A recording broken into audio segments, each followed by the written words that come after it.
Hello, today we are going to study Fajan's rule.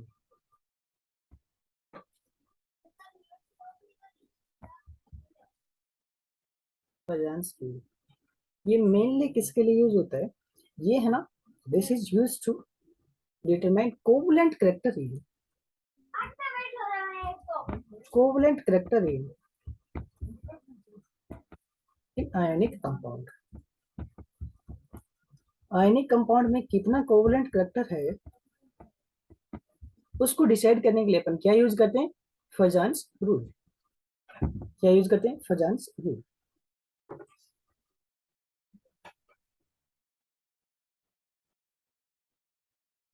अपन ये चीज एक जानते हैं कि कोई भी दो बॉन्ड होता है, जो नेचर में कोई भी बॉन्ड होता है ना, वो ना तो 100% क्या होता है? Covalent.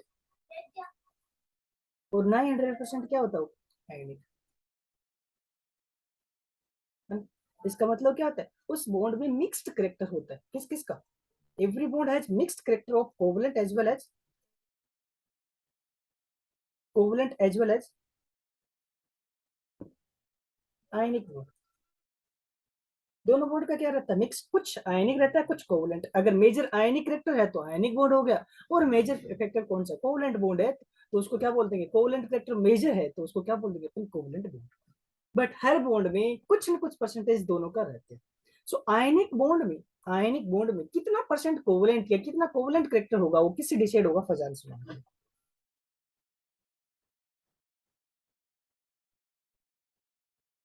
Okay.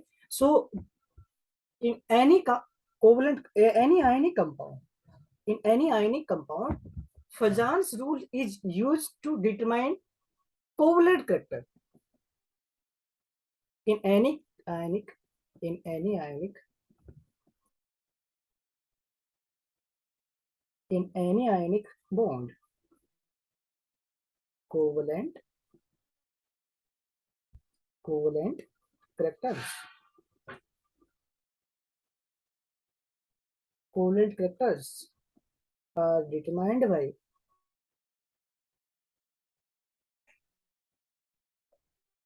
Fajans rule. By Fajans rule.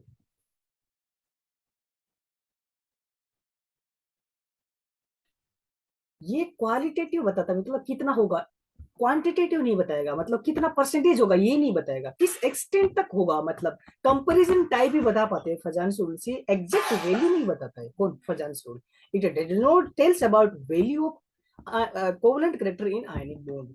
Value means quantitative aspect नहीं बताता है, ओनली क्या बताता है? क्वालिटेटिव. ओके. सो अपन को पता है जो आयनिक बॉन्ड है, क्या चीज? आयनिक बॉन्ड किससे बनता है बताओ? एक होता है केटायन और दूसरा क्या होता है? एनायन. इन दोनों के बीच में इलेक्ट्रोस्टैटिक फोर्स होता है और इससे बॉन्ड बनता है. सो केटायन मतलब इस पे क्या चार्ज होगा? प्लस. एनायन मींस इस पे क्या चार्ज होगा? माइनस. अब अपन को पता है केटायन पे प्लस आ गया, दिस मींस इसका जेड इफेक्टिव क्या होगा? इंक्रीज होगा as compare to neutral one. Plus आ गया यार, मींस खींचने की, विड्रॉ करने की पावर क्या हो जाएगी? बढ़ जाएगी. जेड इफेक्टिव बढ़ जाएगा. बट एनायन में माइनस आ गया, मींस इलेक्ट्रॉन ज्यादा हो गए as compare to proton. Means बाहर से आउटमोस्ट जो आउटर इलेक्ट्रॉन है उसको खींचने की टेंडेंसी क्या हो जाएगी? कम. दिस मीन्स इसमें क्या हो जाएगा? जेड इफेक्टिव डिक्रीज हो जाएगा. जेड इफेक्टिव क्या हो जाएगा? डिक्रीज. तो इस प्रॉपर्टी की वजह से इसका खींचने की पावर बढ़ गई और इसकी घट गई. मीन्स ये वाला कंपाउंड इससे इलेक्ट्रॉन क्लाउड क्या करेगा? अपनी साइड विड्रॉ करेगा इलेक्ट्रॉन क्लाउड को. और क्या हो जाएगा? ऐसे केस की वजह से, इस केस की वजह से एक साइड क्या रहेगा? प्लस. और दूसरा जो एनाइन है वो क्या हो जाएगा? इस तरह से डिफॉर्म हो जाएगा. इस तरह से क्या हो जाएगा? वो डिफॉर्म हो जाएगा. कौन? एनाइन. क्योंकि इसमें जेड इफेक्टिव कम हो गया, मीन्स इसके इलेक्ट्रॉन के क्लाउड को पहले इस तरह से था ना, इस इलेक्ट्रॉन क्लाउड को ये केटाइन इजीली विड्रॉ कर सकता है. मीन्स यहाँ पे इलेक्ट्रॉन क्लाउड इस केटाइन की तरफ चला गया. मीन्स कौन सी प्रॉपर्टी होने लगी बताओ? कौन सी प्रॉपर्टी होने लगी? शेयरिंग वाली प्रॉपर्टी होने लगी. मीन्स एक कौन सा बॉन्ड बताने लगेगा? Covalent bond. Covalent character type बताने लगेगा. ठीक है. यहाँ पे कंप्लीट क्या था? कोई शेयरिंग नहीं थी, केटाइन ने इलेक्ट्रॉन क्या किया, दिया, और एनएन ने क्या किया, एक्सेप्ट किया। बट केटाइन की ज्यादा जेड इफेक्टिव पावर की वजह से और एनाइन के कम जेड इफेक्टिव वजह से एनाइन का इलेक्ट्रॉन क्लाउड क्या हो जाता है बताओ, डिफॉर्म हो जाता है। Electron cloud of anion is deformed. Electron cloud of anion is deformed. क्या हो जाता है, इलेक्ट्रॉन क्लाउड डिफॉर्म हो जाता है। ठीक है,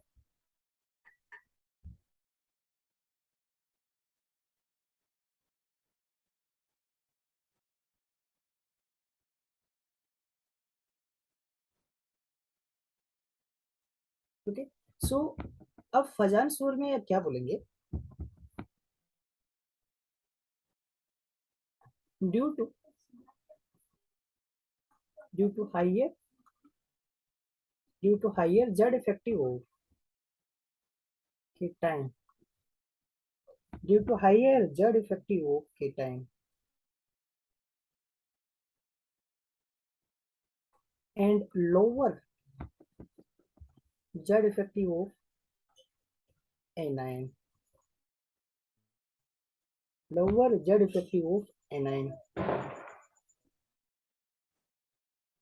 electron cloud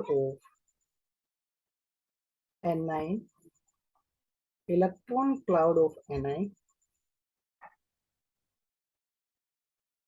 is deformed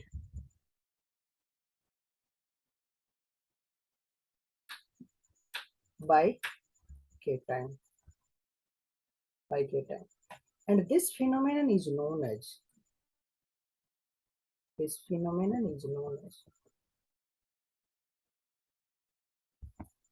known as polarization. This phenomenon is known as polarization. Okay, so cation का जेड इफेक्टिव ज्यादा होने की वजह से एनाइन का इलेक्ट्रॉन क्लाउड क्या हो गया, इस तरह से इलेक्ट्रॉन क्लाउड क्या हो गया बताओ,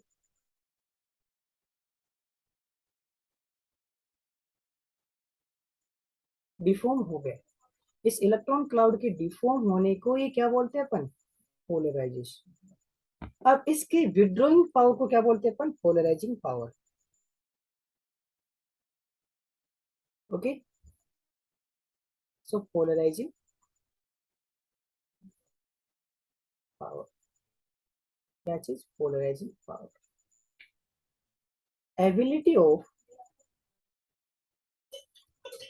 of cation to deform ability of cation to deform electron cloud of anion is known as polarizing power। Means ये जो केटाइन खींचने की पावर है, इसकी विड्रॉ करने की पावर, उसको क्या बोलेंगे अपन, पोलराइजिंग पावर। किसके, इलेक्ट्रॉन क्लाउड को, एनाइन के इलेक्ट्रॉन क्लाउड को विड्रॉ करने की जो पावर होती है उसी को क्या बोलते हैं अपन, पोलराइजिंग पावर। क्या बोलते हैं बताओ, पोलराइजिंग पावर। नेक्स्ट अपन देखेंगे कि यार पोलराइजेशन एंड पोलराइजिंग पावर कौन कौन से फैक्टर डिपेंड करते हैं।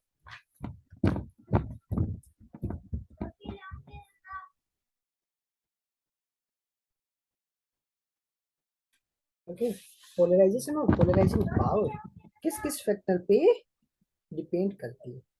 सो सबसे पहले अपन देखते हैं पोलराइजिंग पावर किस किस फैक्टर पे डिपेंड करती है, फैक्टर्स अफेक्टिंग पोलराइजिंग पावर।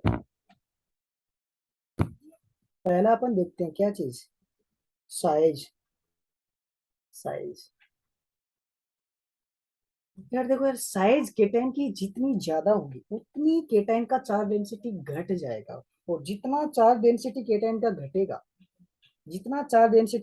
घटेगा उसको विड्रॉ करने की पावर भी क्या उतनी ज्यादा रिड्यूस हो जाएगी। मतलब एक बड़ा केटाइन है और एक छोटा केटाइन है, इस तरह से, है ना। इसकी आर रेडियस है, क्या चीज, इसकी आर रेडियस पे +1 चार्ज है और इस पे R2 पे +1 चार्ज है। तो एक्चुअली चार्ज डेंसिटी इस पे क्या ज्यादा है, चार्ज डेंसिटी का मीन पता है, चार्ज डेंसिटी इक्वल्स टू क्या होगा, चार्ज डिवाइड बाई साइज, और ये जितना ज्यादा होगा उतना पोलराइजिंग पावर ज्यादा होगी, बट जैसे साइज बढ़ेगी तो चार्ज डेंसिटी क्या हो जाएगी बताओ? Charge density gets reduced, charge density reduced, so polarizing power also reduce, polarizing power also reduces. This means polarizing power and size are inverse to each other.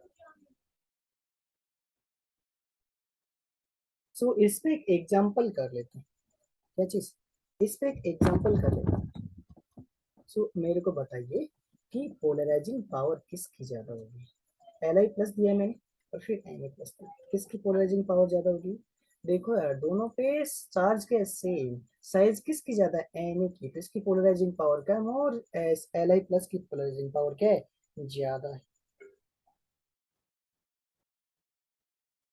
अब अगर मैं तुमसे पूछूं, एग्जांपल दे देता हूँ, कौन सा L I C L and N A C L में, ये बताइए जरा कोवलेंट करेक्टर किसमें ज्यादा, कोवलेंट करेक्टर किसमें ज्यादा होगा? जितनी ज्यादा शेयरिंग होगी उतना ही ज्यादा क्या होगा? कोवलेंट करेक्टर होगा। और जितनी ज्यादा शेयरिंग किसकी होगी इन दोनों में, देखो तो देखो यार एनाइन तो दोनों में क्या सेम है, बट केटाइन दोनों में क्या डिफरेंट है।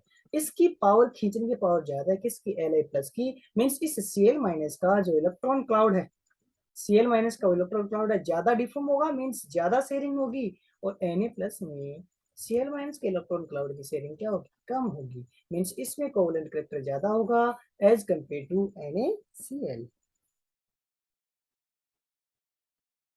ठीक है, नेक्स्ट अपना पॉइंट रहेगा, नेक्स्ट पॉइंट रहेगा चार्ज।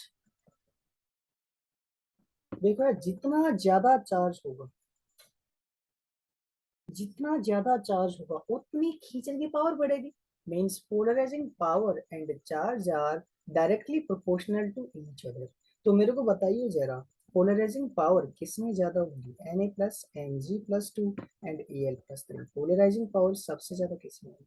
जितना ज्यादा चार्ज उतनी ज्यादा पोलराइजिंग पावर। सबसे ज्यादा किस पे चार्ज है बताइए? Al प्लस थ्री, किस पे?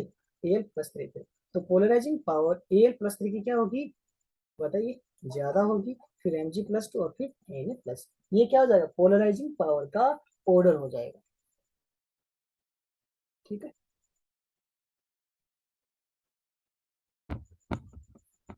अब केटाइन में एक और फंडा होता है ना, वो काफी इंपॉर्टेंट होता है। थर्ड इसका, थर्ड जिस फैक्टर पे डिपेंड करता है, थर्ड फैक्टर है इलेक्ट्रॉनिक कॉन्फ़िगरेशन ऑफ,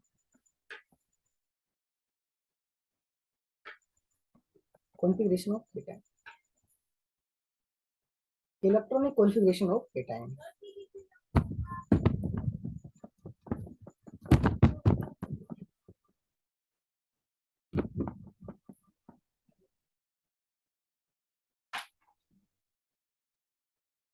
तो cation having, cation having pseudo inert gas, inert gas, cation having pseudo inert gas electronic configuration, electronic configuration has more polarizing power as compared to, as compared to cation having inert gas configuration। Pseudo inert gas का mean, configuration का mean क्या होगा? Outermost shell में कितना electron, outermost shell में कितना electron बताओ? Outermost shell contains how much electron? 18 electron. और इनर्ट गैस कॉन्फ़िगरेशन तो तुम्हें पता ही है कितना? 8 electron. This means outermost shell में कितने इलेक्ट्रॉन? 8 इलेक्ट्रॉन। तो अगर किसी केटाइन के आउटरमोस्ट सेल में 18 इलेक्ट्रॉन है तो उसका पोलराइजिंग पावर काफी ज्यादा होगा, उसका पोलराइजिंग पावर क्या होगा? काफी ज्यादा होगा। जैसे अगर मैं बात करूं, जो इनर्ट गैस कॉन्फ़िगरेशन होता है, इनर्ट गैस कॉन्फ़िगरेशन, कौन सा? इनर्ट, इनर्ट गैस कॉन्फ़िगरेशन वो किस तरह से होता है बताइए? NH2 NP6, मतलब आउटरमोस्ट शेल में कितना electron? 8 electron. But pseudo inert gas configuration क्या होगा बताइए? NH2 NP6 और ND10, इस टाइप का होना चाहिए। ND10 मीन्स 18 इलेक्ट्रॉन और दिस मीन्स 8 इलेक्ट्रॉन। ओके, सो इसमें एक एग्जांपल देख लेते हैं जब Na प्लस है ना, और मेरे पास है Cu plus Cu plus 1, Cu+1, इन दोनों में मेरे को बताइए कि किसका पोलराइजिंग पावर ज्यादा है। अगर Na प्लस का इलेक्ट्रॉन कॉन्फ़िगरेशन तुम देखो तो क्या आएगा बताओ? लास्ट वाला 1s2 2s2 और 2p6, आउटरमोस्ट शेल में कितना? 8 इलेक्ट्रॉन। बट कॉपर प्लस में अगर तुम ध्यान से देखो तो इसका लास्ट इलेक्ट्रॉन कॉन्फ़िगरेशन क्या आएगा? 3s2 3p6 और 3d10, ये है, मतलब 8 इलेक्ट्रॉन है। तो पोलराइजिंग पावर किसकी ज्यादा है? Cu प्लस की। सो कोवलेंट करेक्टर किस में ज्यादा होगा? Cu प्लस में। एग्जांपल ले लेते हैं NaCl एंड CuCl, किस में कोवलेंट करेक्टर ज्यादा होगा बताइए? CuCl में कोवलेंट करेक्टर काफी ज्यादा है। ठीक है, नेक्स्ट है, अगर मैं बात करूं, एक AgCl है, अगेन NaCl है, ऑब्वियसली Ag प्लस भी किस में आता है? Cu आता है, उसके नीचे क्या आता है? Cu, Ag and Au। कौन सा ग्रुप की बात कर रहा हूं मैं? ये G11। जिंक में क्या होता है? Zinc, Cd and Hg। अगर इसका +1 में 18 इलेक्ट्रॉन है तो इसके भी +1 में 18 और इसके भी +1 में 18, इसके +2 में 18 इलेक्ट्रॉन कॉन्फ़िगरेशन, इसके भी +2 में 18 इलेक्ट्रॉन। सो अगर इनका, इन ग्रुप का इस तरह की अगर ऑक्सीडेशन स्टेट आ रही है, in that case they will have exceptional high covalent character. So AgCl में हाई कोवलेंट करेक्टर होता है as compare to NaCl, as compare to NaCl। So these are order of what? Covalent character, and these are order in what? Which one? Cation. These are factors on which polarizing power of cation depends. Next step, polarization. Factors affecting polarization. Again, first point, size.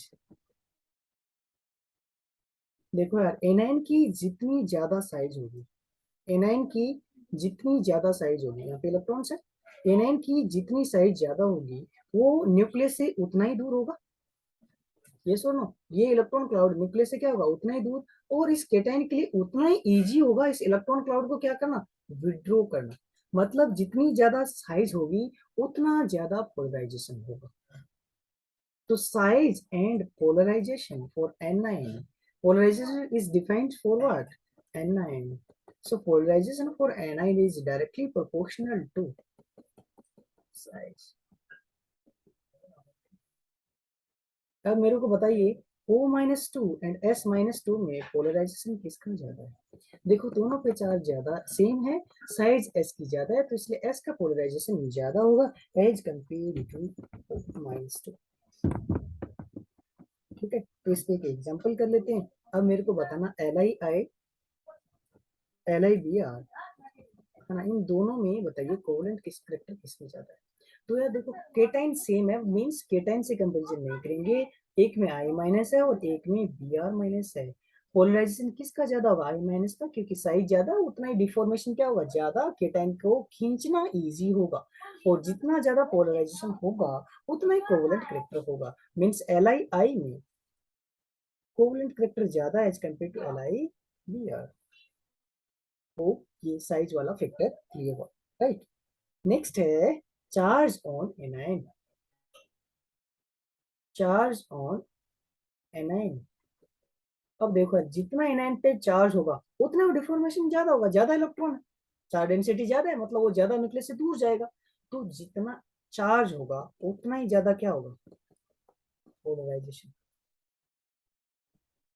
जितना ज्यादा charge उतना ज्यादा polarisation.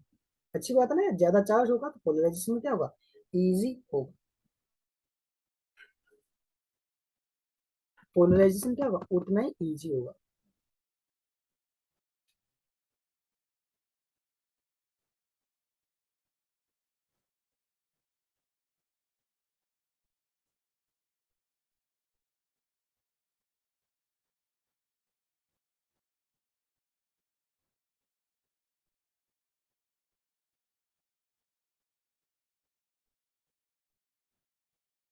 तो मेरे को order बताइए, F-2, F-1, O-2 and N-3। जितना ज्यादा चार्ज उतना ही कोवेलेंट करेक्टर ज्यादा, उतना ही पोलराइजेशन ज्यादा होगा। सबसे ज्यादा पोलराइजेशन किसका हुआ, N-3, फिर O-2 एंड फिर F-1। NO3 minus and NO2 minus में पोलराइजेशन किसका ज्यादा होगा, चार्ज दोनों में सेम है बट साइज किसकी ज्यादा, NO3 माइनस की, तो इसका पोलराइजेशन ज्यादा होगा। ओके, सो ये फैक्टर्स है। अब अपन को देखना है कि ऐसे कौन से फैक्टर्स है जो कोवलेंट करेक्टर को सबसे ज्यादा फेवर करेंगे, फेवरेबल। कोवलेंट करेक्टर किस केस में ज्यादा होगा, ठीक है। फर्स्ट, अगर मैं बात करूं केटाइन का क्या होना चाहिए, cation should have high polarizing power, तो उतना ही ज्यादा क्या होगा, कोवलेंट करेक्टर होगा। एंड एनाइन में क्या होना चाहिए, एनाइन है, एनाइन हैज हाई पोलराइजेशन। जितना ज्यादा एनाइन का पोलराइजेशन होगा उतना इसमें क्या होगा, कोवलेंट करेक्टर होगा। और हाई पोलराइजिंग पावर केटाइन में कब कब होती है, पहला स्मॉलर साइज, सेकंड मोर चार्ज, जितना ज्यादा चार्ज होगा उतनी ज्यादा power. And next pseudo inert gas configuration.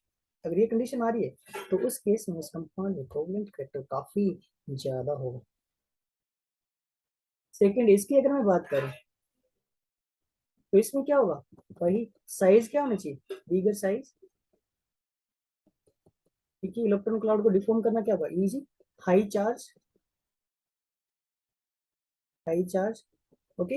ये फेवरेबल कंडीशन है किसके लिए, for more covalent character in a compound. So कुछ कुछ एग्जांपल्स है, बताइए हमें कोवलेंट कैरेक्टर किसमें ज्यादा। एग्जांपल है KCl and AgCl covalent character,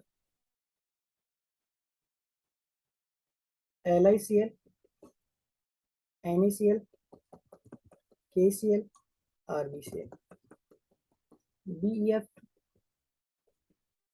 MgF, CF and strontium chloride. ऐसा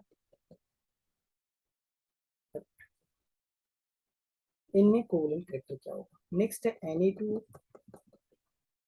MgO, Al2O। फर्स्ट में अगर अपन बात करें, यहाँ पे +1 और यहाँ पे +1, Ag अभी देखा था क्या होता है, सूडो इनर्ट गैस कॉन्फ़िगरेशन, तो इसमें कोवलेंट कैरेक्टर काफी ज्यादा होगा। इनमें अगर अपन बात करें तो एनाइन सेम है, किससे डिसाइडिंग फैक्टर क्या होगा, केटाइन, और केटाइन जितना छोटा होता है उतना क्या कोवलेंट कैरेक्टर ज्यादा होता है। सबसे छोटा कौन है, LiCl, तो ये कोवलेंट कैरेक्टर का ऑर्डर होगा। नेक्स्ट ये वाला, इसमें अगर अपन देखें अगेन एनाइन F- का सेम, तो इससे कोई कंपेरिजन होगा नहीं, केटाइन से होगा। और केटाइन के चार्ज तो सेम है, तो जितना छोटा केटाइन होगा उतना ही कोवलेंट कैरेक्टर ज्यादा होगा। सबसे छोटा कौन है, Be+2। इस केस में भी अपना जो एनाइन है O-2 और सेम है, तो कोवलेंट कैरेक्टर क्या होगा, कौन डिसाइड करेगा, केटाइन। और केटाइन में इस बार कौन आएगा, चार्ज, +2 +3। सबसे ज्यादा किस पे चार्ज, +3, तो सबसे ज्यादा इस पे केटाइन पे जितना चार्ज होता है उतना ही कोवलेंट करेक्टर क्या होता है, ज्यादा, तो कोवलेंट करेक्टर का ऑर्डर हो जाएगा। बट अगर कहीं पे प्रॉब्लम आ जाए, क्या, साइज एंड चार्ज का फंड आ जाए, साइज एंड चार्ज, तो इन दोनों में साइज एंड चार्ज में जो डोमिनेटिंग फैक्टर होता है वो कौन होता है, charge. Charge is a dominating factor if there is a contradiction between size and charge. So these are factors which decides covalent character in an ionic compound. In ionic compound. एक example और कर लेते, जैसे अगर मैं बात करूं NaCl, Na2SO4 and Na3PO। इसमें बताइए कोवलेंट कैरेक्टर सबसे ज्यादा किसमें है? अगेन केटाइन सेम है सब में, +1 चार्ज, बट इसमें Cl माइनस है, एनाइन डिफरेंट है, इसमें SO4 -2 और इसमें क्या अपने पास PO4 -3। देखो इसमें अपन को साइज देखना ही है, चार्ज देखना है। केटाइन प्लस सेम है, एनाइन का चार्ज क्या हो रहा है, बढ़ रहा है। जितना एनाइन का चार्ज होता है उतना ही कोवलेंट कैरेक्टर ज्यादा होता है, तो ये कोवलेंट कैरेक्टर का ऑर्डर हो जाएगा। ओके, सो ये फजांस रूल है and this decides covalent character in ionic compound. Thank you.